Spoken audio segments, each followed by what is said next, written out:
given the increasing diversity of America's populations, the dangers of sectarianism are greater than ever. Whatever we once were, we are no longer a Christian nation, at least not just. We are also a Jewish nation, and a Muslim nation, and a Buddhist nation, and a Hindu nation, and a nation of non-believers.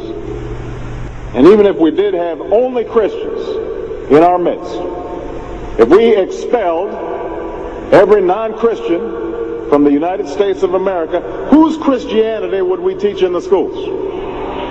Would it be James Dobson's or Al Sharps's? Which passages of Scripture should guide our public policy? Should we go with Leviticus, which suggests slavery is okay, and that eating shellfish is an abomination? Or we could go with Deuteronomy, which suggests stoning your child if he strays from the faith? Or should we just stick to the Sermon on the Mount, a passage that is so radical that it's doubtful that our own Defense Department would survive its application? So before we get carried away, let's read our Bibles now. Folks haven't been reading their Bible. Which brings me to my second point. Democracy demands that the religiously motivated translate their concerns into universal rather than religion-specific values. What do I mean by this? It requires that their proposals be subject to argument and amenable to reason.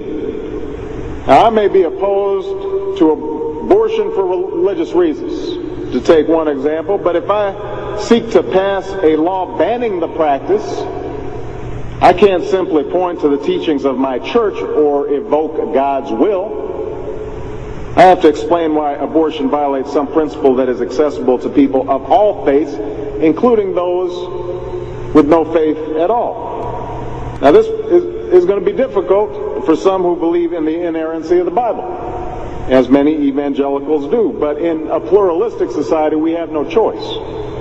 Politics depends on our ability to persuade each other of common aims based on a common reality. It involves compromise, the art of what's possible. And at some fundamental level, religion doesn't allow for compromise. It's the art of the impossible. If God's spoken, then followers are expected to live up to God's edicts, regardless of the consequences. Now, to base one's own life on such uncompromising commitments may be sublime, but to base our policy making on such commitments would be a dangerous thing. And if you doubt that, let me just give you an example. We all know the story of Abraham and Isaac. Abraham's ordered by God to offer up his only son. Without argument, he takes Isaac up to the mountaintop, he binds them to the altar, raises his knife, prepares to act as God commanded. Now, we know things worked out. You know, God sends down an angel to intercede at the very last minute. Abraham passes God's test of devotion. But it's fair to say that if any of us leaving this church saw Abraham on the roof of a building raising his knife, we would, at the very least, call the police and expect the Department of Children and Family Services to take Isaac away from Abraham. We would do so because we don't hear what Abraham hears. We don't see what Abraham sees.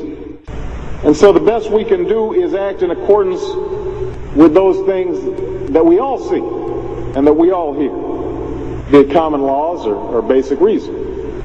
So we have some work to do here. But I am hopeful that we can bridge the gap that exists and overcome the prejudices that all of us to one degree or another bring to this debate. And I have faith that millions of believing Americans want that to happen. No matter how religious they may be or may not be, people are tired of seeing faith used as a tool of attack.